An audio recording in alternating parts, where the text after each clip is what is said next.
the only resort to right-wing doom?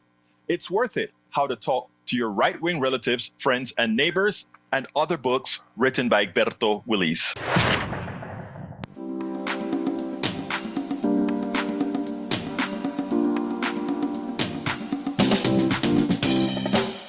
Welcome to Politics Done Right. My name is Egberto Willis, your host. Good morning, Houston. Good morning, Harris County. Good morning to the great state of Texas. Good morning to the entire United States. And of course, good morning to the entire world, receiving our signals via the magic of the internet, formerly known as the ARPANET, created by whom? You, we the people of the United States, we the people of the world. Anyway, folks, we're going to have a great program for you today. Well, before we get started, though, let's throw it to the studio where there's a whole lot of machinations going on to make sure that somehow, some way, we will make it over the magic of the airwaves. But folks, we are all over internet, Instagram, everywhere. So we are there with you. Good morning, Jacques Van Bever. How are you doing today, sir? Good morning, Egberto. We're having troubles today. The transmitter is not responding, so we're just doing this anyway, and hopefully it'll come back while we're in the program. I don't have anything prepared, but I can do Oligarch's Pledge. I love the oligarch's pledge. That's a great start for some of the stuff we're going to talk about. All right, okay. I pledge allegiance to the corporations of the United Empire of America and to the economy for which it enslaves all peoples, demonizes and devalues them, passes the profit to the elite 1%, with punishment and tyranny for the poor. Slackers. Slackers, I tell you, slackers. A lot of times the corporations would like you to believe that the slackers are the American people. But I tell you, I want anybody right now to go to any bus station right now in any city in America right now. What you're going to find is you're going to find some of the hardest working people on the planet. Americans are hard workers. Americans produce a lot, more so than any other country in the world. But yet, they constantly want more, more, and more. And you know what's the worst part about it, Jack? Too often, we, the American people, are complicit in our own demise, complicit in our own maltreatments, complicit in all these things. So we got to wake up as a people and really start. And I've written about this so many times. We have to start asserting our worth, ascertain our worth. So what am I gonna say, folks? There's an article that I want to discuss today. Well, first, the show is titled "Why Are Voters Never Held Responsible for Their Choices?" Congressman exposes Musk, and immigrants, immigrants. We ought to look in the mirror before we disparage, before we do anything negative towards immigrants. But you know what? I tell you what, I'm going to get started with that article because I found an article at Common Dreams very, very on point. But not only on point, but instead of trying to coddle us, the American people, as eternally innocent, one that says maybe we need to take some responsibility. Maybe we need to take responsibility for the choices that we make. And maybe if we knew we will be responsible for the outcomes of the choices we make, we will take them more seriously, and not only take them more seriously, take them more responsibly. Because sometimes a gut feeling, sometimes something that you want to do at that instant is the wrong thing. If we look at this maximally, we could say there are sometimes somebody hurts you, and your first thought is to hurt them. But rationality takes over, and you understand that, well, you really can't do that. That would be harmful to you. That will be harmful to your freedom, etc. And you pause and you stop. A gut reaction, the immediate thing that you want to do, isn't always the best thing that you want to do. So, anyhow, I came across this article last night as I was preparing the show, and this article is titled The Last Taboo: Why Are Voters Never Held Responsible for Their Choices? Time to End the Media Silence Over the American People's Headlong Dive into Authoritarianism. In other words, there will be no one else to blame but those who elect those who are attempting to move us into authoritarianism. Because again, there were a lot of us, there are a lot of sensible people constantly pointing out item after item what we're seeing come to pass right now: a failed foreign policy, a failed economic policy, and a disrespect that the world holds us in, even as they have to play ball because, after all, we have the nuclear bomb. After all, we have the strongest army. After all, we have the strongest military. And there's only one country in the world that we know will have the guts, will have the gumption to use the atomic bomb on other human beings. We don't know that of any other country, even as we preach otherwise, even as we call other countries, or we are concerned that other countries would do this. The only country that we know has ever used the nuclear bomb is the United States of America. Alisarin Dreams, welcome to Politics Done Right, as well as Joanne from LA. Alisarin Dreams from I know where it is. I know where it is. Just in my mind, it's early. Eric Hayes from Atascocita, Kingwood. Alisarin Dreams from Summerwood. You see, I got it. I got it before you put it in there. Anyway, folks, yeah, the transmitter over the airwaves. We're currently having some problems with the transmitter. However, the all the internet domains are up, meaning Instagram is up, uh, Substack is up, TikTok is up, Telegraph is up. So we're streaming all over, so you can still get the show live at all those different locations, including Facebook Live, including YouTube Live. So we're still transmitting just fine, except for over the air. All right, but over the air is coming on because Howard Reynolds is doing everything possible to make sure that it comes up. Alisaran, are you saying that you're getting no sound from us? I think I'm seeing that we are in fact transmitting sound. So please make sure to check your settings, because I think on YouTube and everywhere else I'm seeing sound right now. So I can see all the signals going. If anybody's not hearing sound, let us know for a fact. Let me see. All right, let me continue.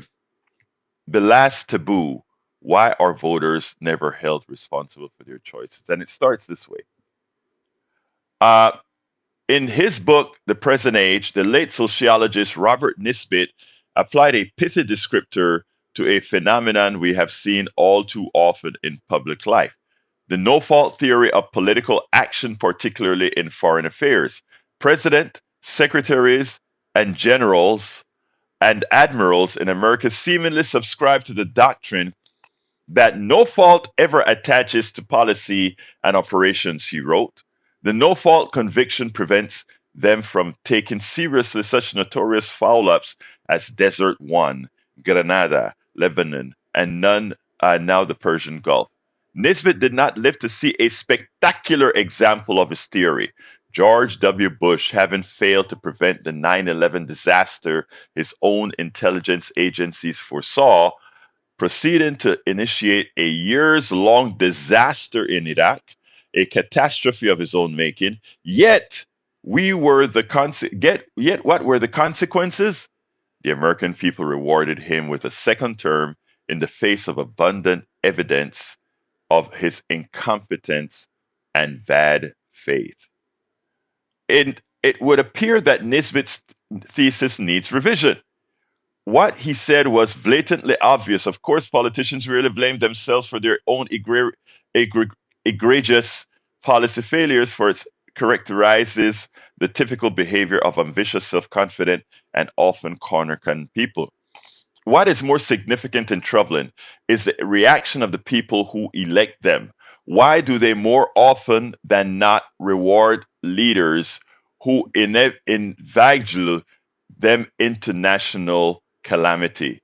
Isn't there also a no fault doctrine that applies to the American voter, a doctrine that is for the most part rigidly observed by journalists, pundits, and self proclaimed wise men who monopolize the op ed pages of the prestige newspapers? From platforms of the chattering classes, we frequently hear calls for accountability for politicians, tech moguls, and the like. Holding someone accountable implies that that person in question is a functioning adult who can obviously who can be considered responsible for his actions.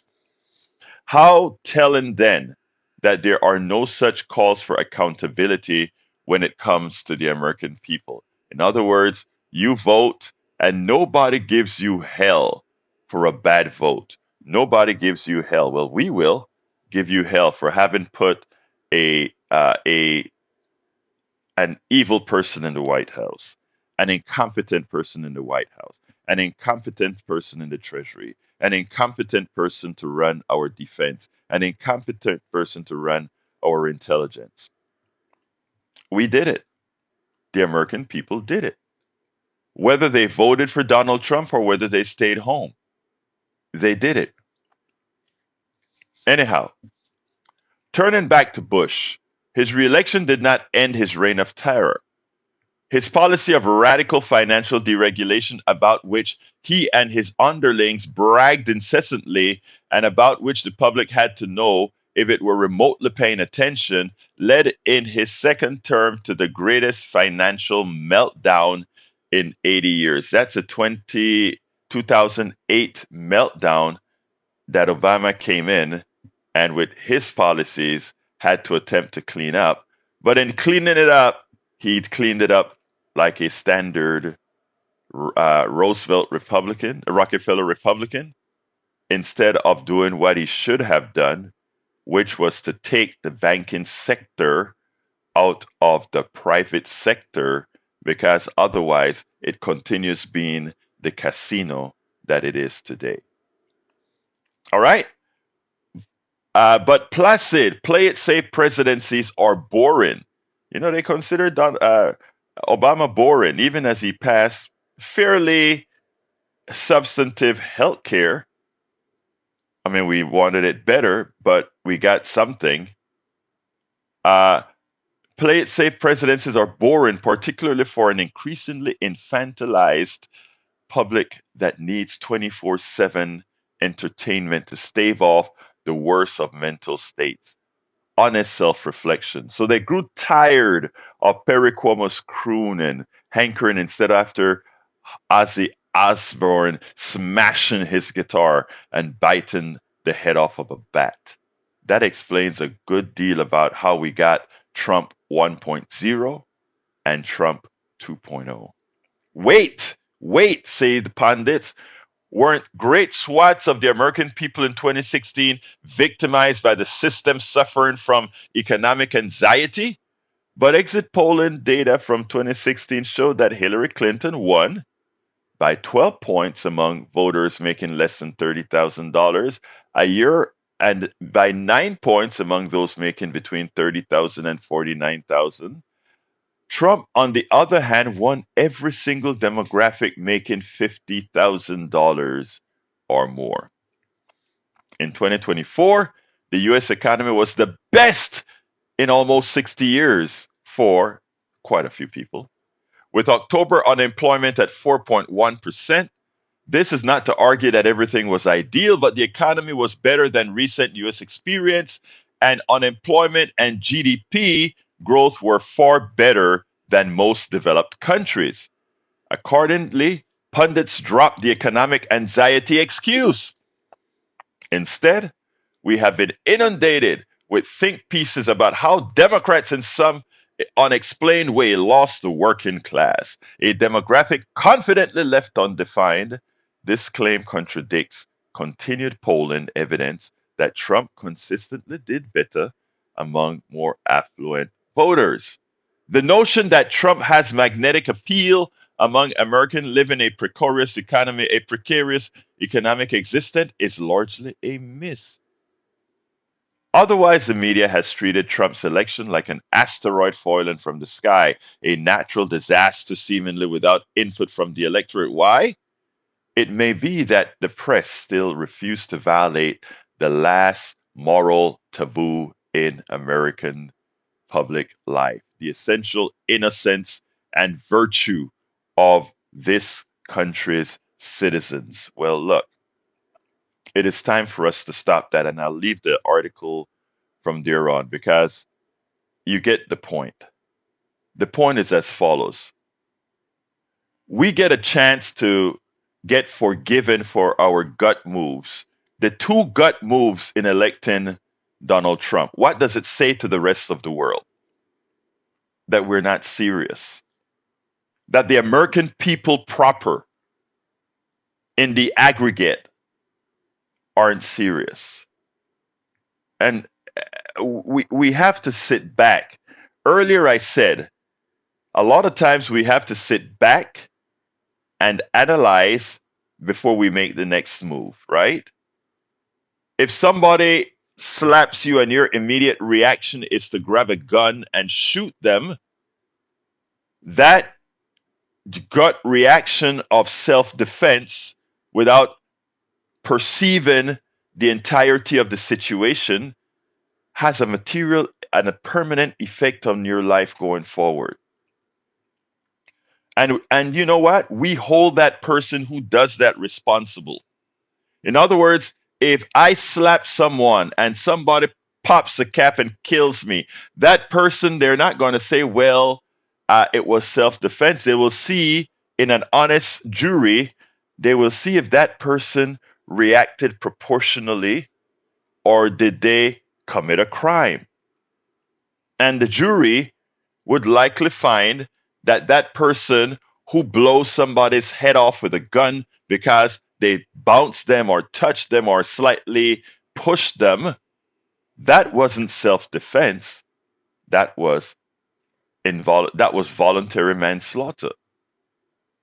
So then why should we hold the American peoples responsible for all the results that's going to occur from having elected Donald Trump, even as we have spoken about these outcomes based on his utterances?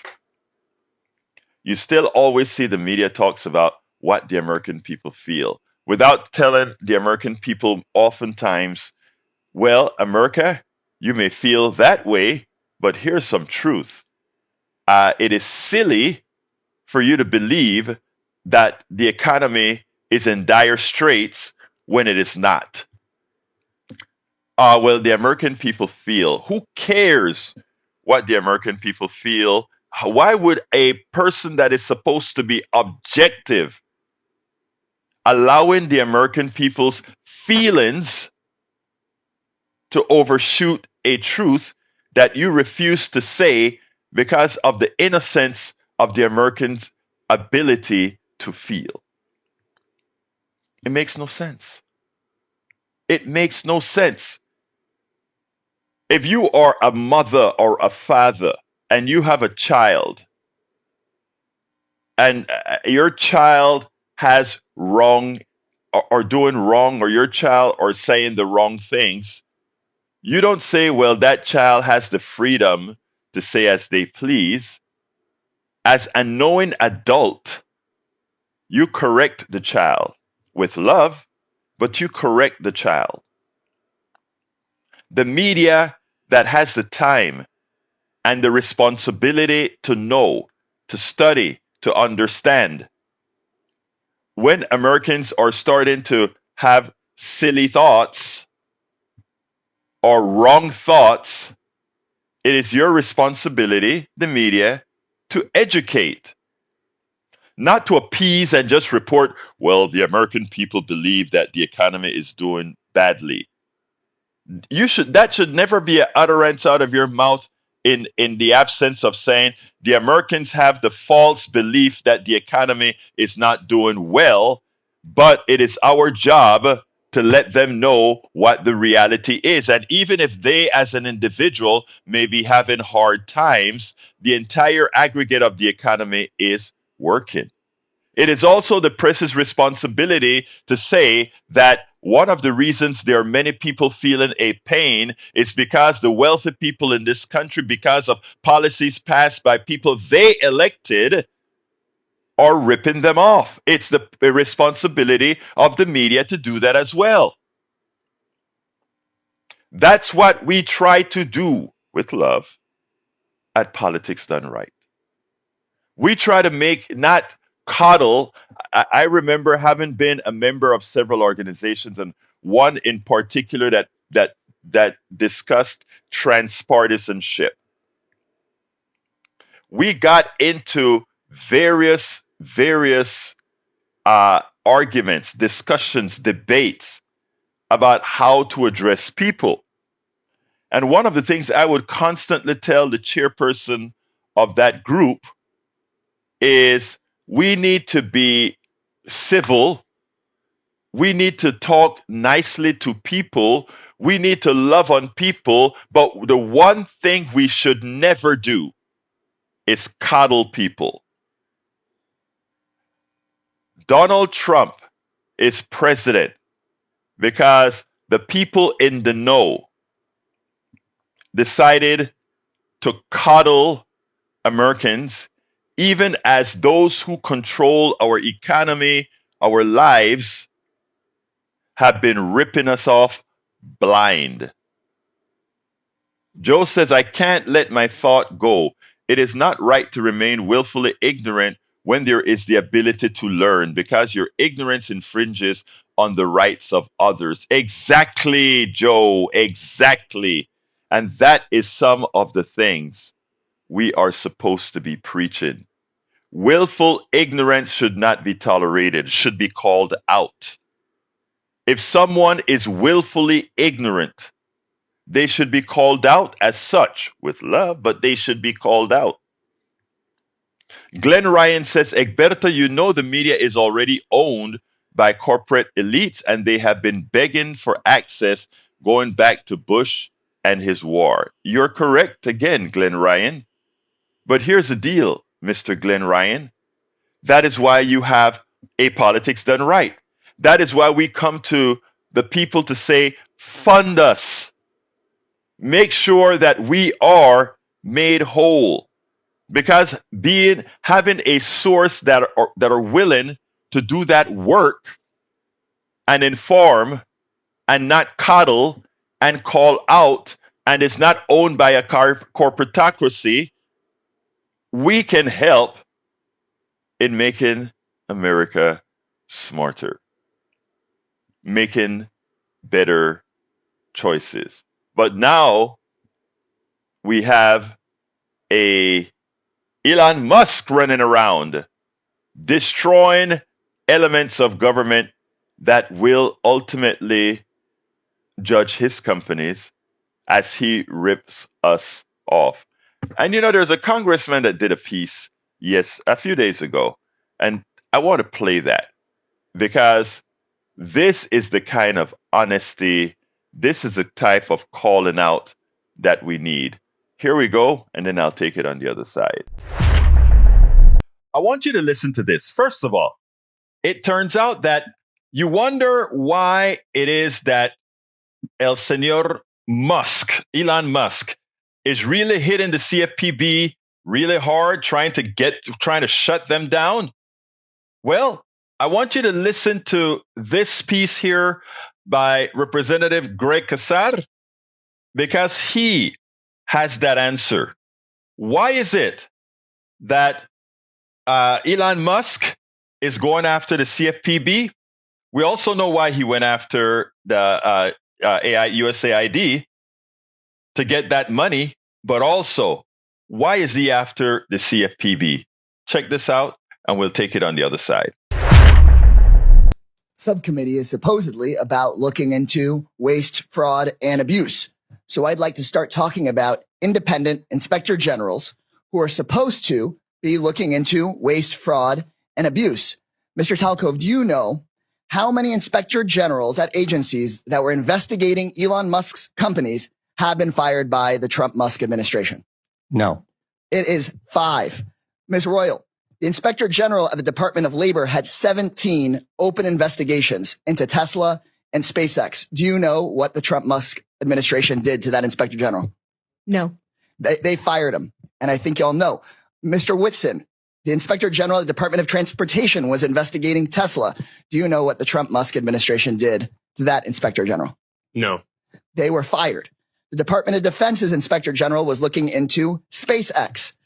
Mr. Hedler, do you know what the Trump-Musk administration did to that Inspector General?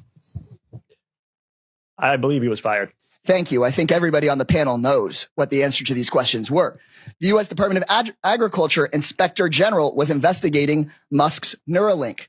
Mr. Talcove, now I'll ask you again under oath, do you know what Mr. Trump did to that Inspector General that was looking into one of Musk's companies? No. He was fired. The Inspector General at the EPA was repeatedly taking on Tesla. Mr. Hedler, since it seems that you're answering the questions that everyone knows the answer to, do you know what the Trump-Musk administration did to that Inspector General? I believe he was also fired. Also fired. At least 5 Inspector Generals that were looking into Elon Musk's companies were fired by the Trump-Musk administration. These Inspector Generals, who are independent, protected by law, they are the people that find the waste, fraud, and abuse and found many of the cases of waste, fraud, and abuse that have been brought up today, fired because they were looking into Elon Musk.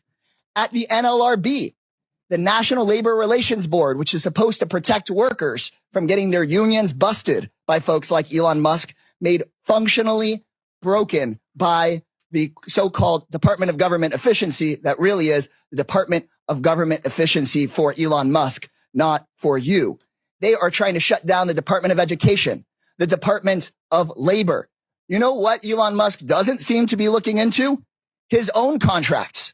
Again, I'll ask you, Mr. Talcove, do you know how much money a day Mr. Musk will receive from the federal government for his contracts? No. The answer is $8 million a day. Just last year, Elon Musk was promised $3 billion from close to 100 contracts with the federal government. Ms. Royal, do you know how much the average person in this country who survives on Social Security, one of our seniors who's worked their entire life, about how much they have to survive on a day? I do not. $65 a day. We're not looking into Elon Musk's $8 million a day. This subcommittee, chaired by Marjorie Taylor Greene and the House Republicans, is looking into your grandmother's $65 a day. Let me be clear. I think we would all support taxpayer savings. Look into money we might needlessly send to billionaires and big corporations, find taxpayer savings and send it back to your hardworking family. But instead, what House Republicans and the Trump-Musk administration want to do is they want to look into your kids' lunch money, your kids' teacher's salary, into your grandparents' Social Security. They want to take that money and give it out in billionaire tax cuts. And they're talking about that in committee tomorrow, in budget committee tomorrow. They just released their plan. So let me be clear. When Republicans talk about government efficiency in this Congress, they're not looking into billionaires who don't pay their taxes. They're not looking into billionaires who get rich off of government contracts. They're not looking into Elon Musk firing watchdogs who are supposed to keep him accountable. They're looking at cutting your public schools. They're going straight for your Social Security. They're coming straight for cancer research. They're coming straight for the Department of Education. They're not looking at big tech. They're not looking at big pharma because those people fund their campaigns. If this committee were serious about rooting out waste from our federal government, then today's whole hearing would be about how Musk and Donald Trump are firing the independent watchdogs who've done this work for decades. Instead, my Republican colleagues' actual goal on this committee is to distract from Trump and from Musk's corrupt war on accountability. This will not be a subcommittee dedicated to making government efficient for everyday people.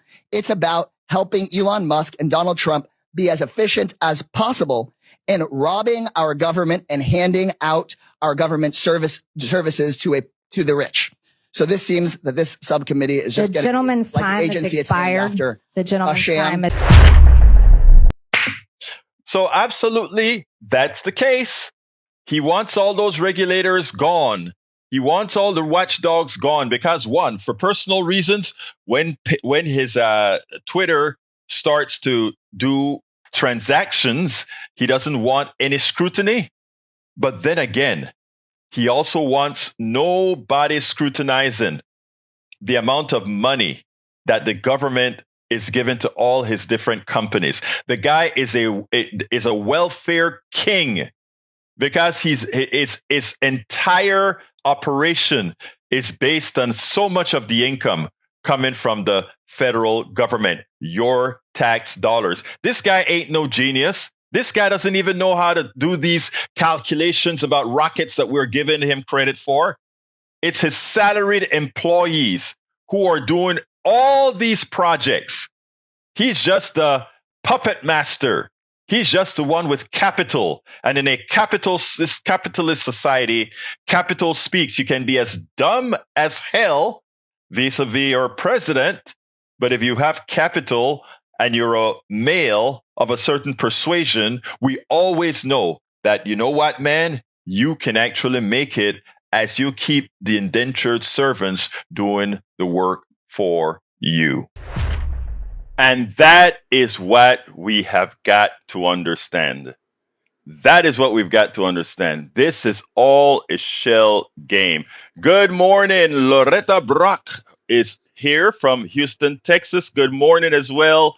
Didi from the cold -5 degrees in northern Michigan. Madre mia, -5 degrees, that'll kill me.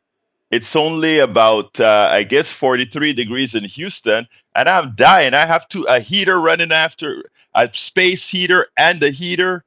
Oh my God! I commend you, my dear. Who is it with the 5 degrees? -5 degrees, Didi. And by the way, folks, -5 degrees Fahrenheit is many, many degrees below 0 centigrade. Wow. Anyhow, welcome aboard, guys. Anyway, folks, so that is what I want to talk about. I am sorry that our network isn't fully functional where the calls can come in, although I am not sure. Let me see if Brother Jack can, because I can actually. Jack, are we able to take calls on the line or not? I don't know, for those people that are listening on the internet. No, No, because it will go to the transmitter when the transmitter's not working. I see. Because all right, okay, that is fine. That is fine. Anyway, folks, we can now also, let me think for a second if I should do this or not.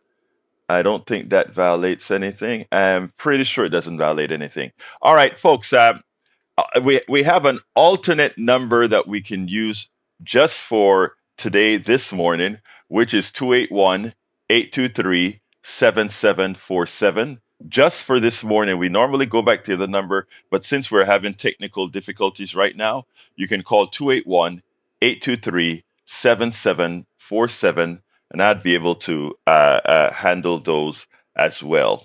Repeating una vez más, 281-823-7747. 281-823-7747.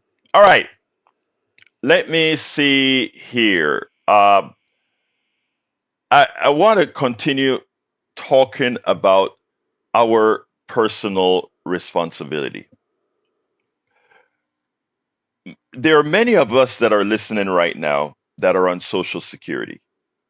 There are many of us listening right now that are on Medicaid. There are many listening now that are on SNAP, formerly known as food stamps. And many of us here are veterans.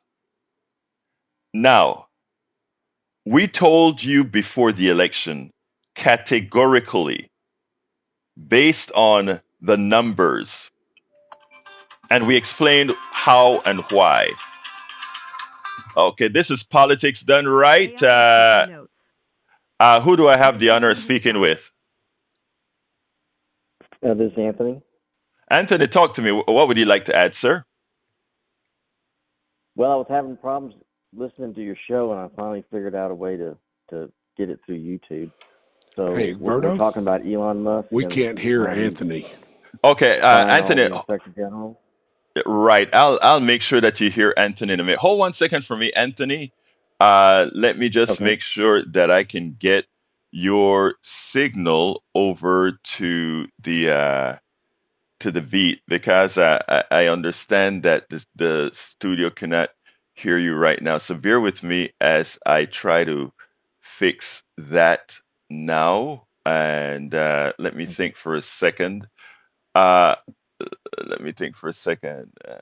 All right, go ahead, Anthony. I'm gonna figure it out in a minute. Go ahead and ask your question. Okay. Well, I have to agree with you 100%. I listened to that state representative. I try to keep up with everything. I knew that Trump had fired all the inspector generals, and I knew it had to have something to do with, his political friends. And of course, Elon Musk is his most important political friend. But it was very enlightening to watch that state representative. Basically, I don't know who he was grilling in that political meeting that they were having, but it was painfully obvious that everybody that was answering the question, except for the one guy with the sunglasses, just Mm-hmm. were pretending like they didn't like. I love it how they just pretend like they don't know what's going on. And it's kind of like how you started off earlier about how the media is not doing their job. I can't remember who said it. It was someone back in the 30s basically said, democracies don't fail because people don't do anything. They fail because there's not people that stand up to it. It's the people that just step aside and let it happen. But of course, Exactly. that's not the exact words. But you know what I'm talking about. And I mean, I've been watching Anthony. a lot of. Oh, I'm sorry. Go ahead, sir. I'm sorry. Go ahead. No. Go ahead. Go ahead. No, I tend that to ramble on. yeah, the sentiment that you just said is absolutely correct, and I hope people got exactly what you're saying. Saying that you didn't vote for Trump is not enough.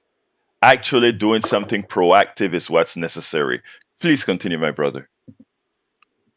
So I've lost my train of thought. But the reality, I've been watching and reading a lot of things about Winston Churchill, and I'm sure you know who Winston Churchill is, Oh, and you absolutely. know how important he was in the 1930s and the 1940s. He was, as you know, he was the only politician that saw the threat, or at least the only one that had a voice that saw the threat. I'm sure there were other politicians like him. They just didn't have his voice, but he was the guy that kept Hitler in check. If it wasn't, his own cabinet members wanted to negotiate a peace treaty with Adolf Hitler, and they were within days of doing that. They were going to have the German army rolling into London and occupying London just like they did Paris, France, because the French government, who had at the time the largest standing army in the world, literally capitulated after 6 weeks of fighting the Germans. And so what I'm trying to say, I guess, is where is our Winston Churchill? Of all these politicians that we have in this country, we have some great politicians, But we need a Winston Churchill right now because that's the only thing that is going to save us. Somebody with a voice, somebody that can speak the truth to power, somebody that can convince these people that have somehow decided to step away from the political process and just throw their hands up and say, well, I'm just one guy. What can I do? He didn't do that.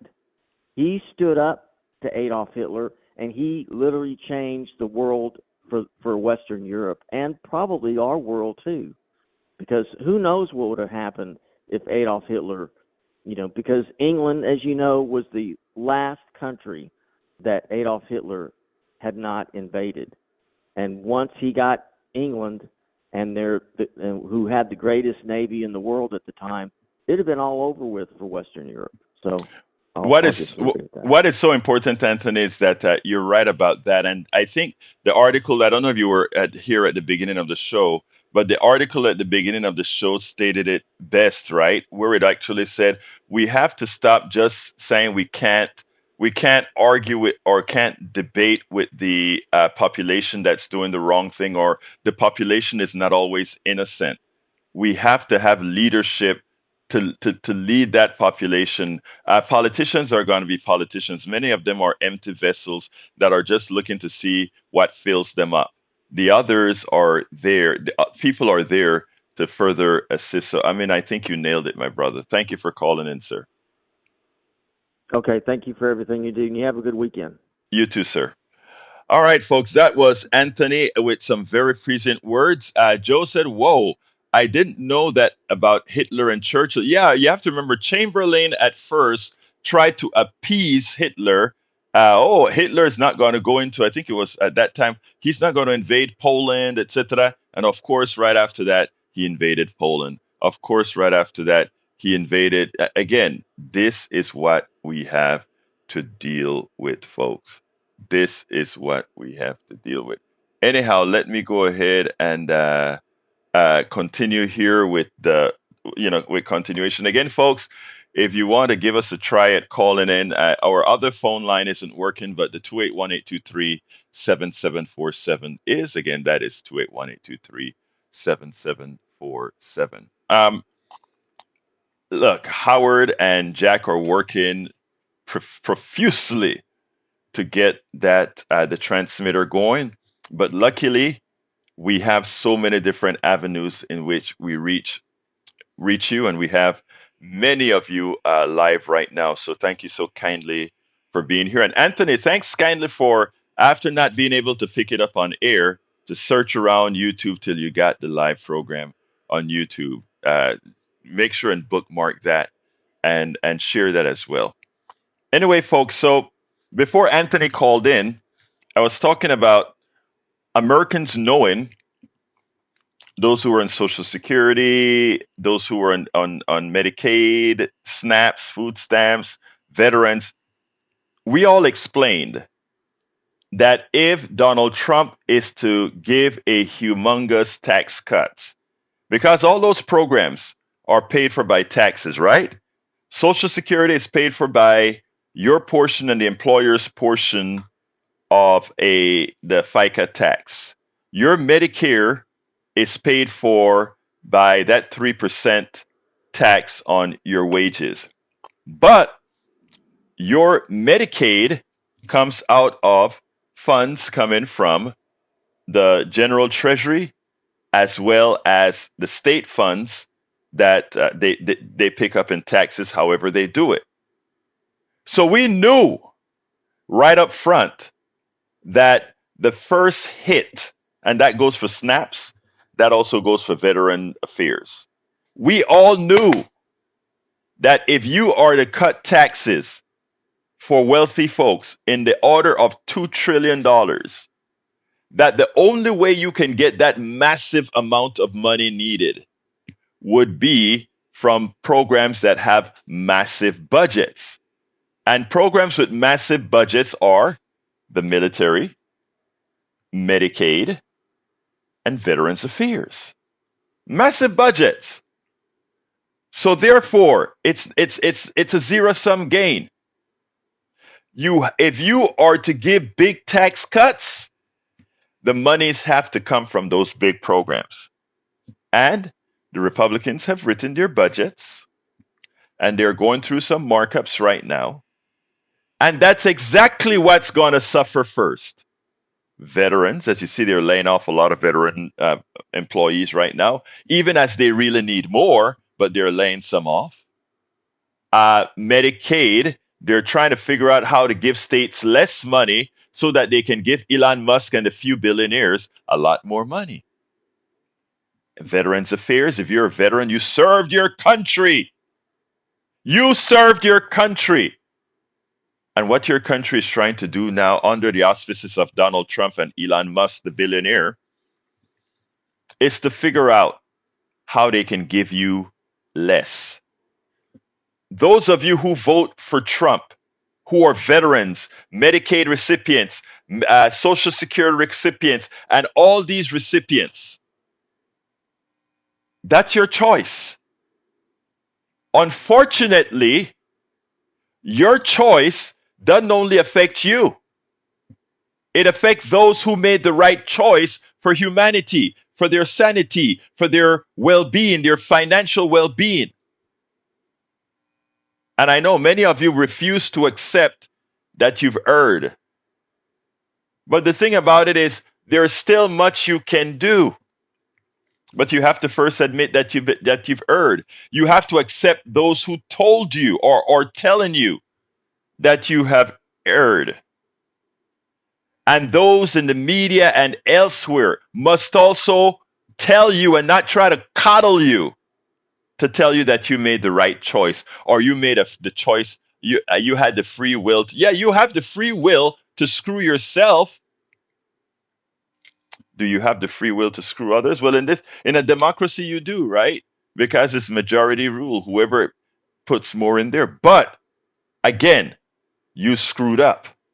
And a lot of people are going to die around the world and in America because of who is in the White House. Now, it's not enough for me to just tell you you screwed up. It's not enough. It's nowhere enough. Is there and Glenn Ryan, I accept what you just said. I accept responsibility for that. Choices are made. When you have limited choices, Glenn Ryan, look, is Egberto Willis's vote for Joe Biden partially responsible for the 40,000 more? Actually, it's a lot more than that, Ryan. Death of Palestinians? Yes. Yes, I accept responsibility for that, Glenn Ryan. But not only do I accept responsibility for it, I also accept responsibility for given the choices that we had, given the only choices that we had, understanding that likely, as bad as that is, as responsible as I take my fault in that, I must also accept that no, there was not a third option, Glenn Ryan. There was, again, a third option meant throwing my vote to an independent person that had not garnered the possibility of winning. And that's why I'm saying critical thinking, my brother, and realistic thinking. If I thought I could convince enough people to do the third way, Glenn Ryan, I would be right there with you, sir. I would be there. It just wasn't there. It just wasn't there.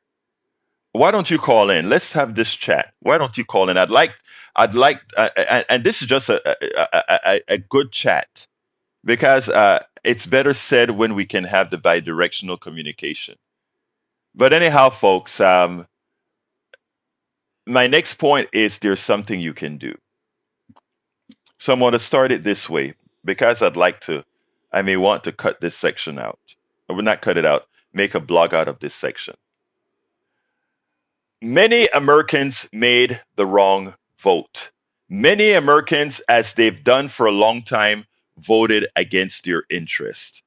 They did so even as many of us explained that those people on Social Security, Medicaid, those that are veterans, those that are on food stamps, those that require any kind of services from the government, whether cash, whether food, or whether policies that ensure they can see a doctor even as they pay for it themselves, that those are the people that would be most affected by the election of Donald Trump. And that the only folks that would really, really benefit from Donald Trump's elections are the wealthy people that would get that tax cuts that came out of your pocket. We explained that. But many a times, because of personal prejudices, people just don't believe it, they don't see it, or they remain willfully ignorant.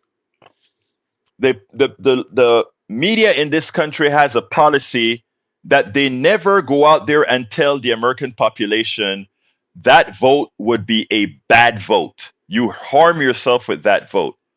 And having the media talk about these issues as 50 half dozen of one, six on the other, harms the country royally.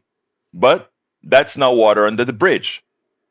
We have a president, a convicted felon who is the president of the United States, that now is elected and will be there 4 years. We also have a Congress that refuses to check the president, which means let him know that real impeachment is on the table if he breaks the law. We'd have a Congress that is unwilling to do that, a Republican Congress unwilling to do that. But all of you that are feeling the harm and that will feel further harm from this presidency have a choice now. And that choice is to give your congressional representative a spine. While the reason why these congressional representatives and senators are scared to buck Donald Trump, even as they know what Donald Trump is doing is going to harm their citizens, the reason why they continue to support him blindly is because of you. They believe that no matter what, you, the citizens who voted for Donald Trump, who will be aggrieved by Donald Trump, will somehow stick with Donald Trump. And what I'm telling you out there right now is once you show them that what you want are the policies that protect you, and once they understand that you understand that Donald Trump is failing to provide you, they will immediately begin to act. Because at that point, they know that you want them to act within the constitutional realms for what needs to be done, and they can put a check on Donald Trump and prevent him from further destabilizing the United States and destabilizing the world. So yes, you made a bad vote. You made a terrible vote. We're all human. We can all err. But what we can all do is also fix our mistakes. It's on you. Those of you, the congressional representatives already have those of us who made the right vote. Those of us who said we wanted to protect America and the world. They have our vote. There's no convincing us that needs to be done. They need to know that you who made the wrong vote. And the first thing about being a good human being, a good American, is to say, yeah, I messed up. Just like I told Glenn when Glenn asked me, are you partially responsible for what Biden did in Gaza through Netanyahu? The answer is yes, I am. but there was a reason for my choice. Put it on a balance, and where would more death and suffering occur? We're seeing it now. So yes, my friends, it is time for all of us to take responsibility. And those who made the bad vote, those who made the wrong vote, you can redeem yourself by making your representative know that you want them to ensure that they don't take your tax dollars and give it away. All right, let's see. Nancy. Okay, let's see. Nancy Naratobi, go ahead. Yes, thank you. You put into very good words what needs to be done. And what I would add is, if you're not used to complaining to your elected legislators, your senators, your House of Reps, president, well, this is the time to start doing it. And if you're afraid to do that, at least do an anonymous snail mail letter and tell them why you don't trust the government to protect your life by saying something that is negative to Trump's agenda or to the Project 2025. At least do that, and you'll feel really good after you do it. I promise you. Don't wait until your Medicare, your Social Security is taken. Don't wait until it affects you personally, because it's going to affect everybody. That's all. Thank you. Thank you so kindly for your call, Nancy. Anyway, so Nancy hit it on the. Nancy is absolutely right. Don't wait. Don't wait till we already told you this before you voted, but you voted for Trump anyway, and that's okay. I still love you, and I mean that from the depths of my heart, but now we need you to do the right thing. We need you to do the right thing. Wow, time caught up on me. Anyway, Jack, anything that you need to say real quickly? No, just we'll get the transmitter working as soon as possible. All right, okay. Anyway, folks, thank you so kindly for those of you who were able to hear the program. Love you all. Please remember that the rest of the show is at politicsdoneright.com/newsletter, politicsdoneright.com/newsletter. My name is Egberto Willis. This is Politics Done Right, and you guys know how I end this baby. I am what? Out!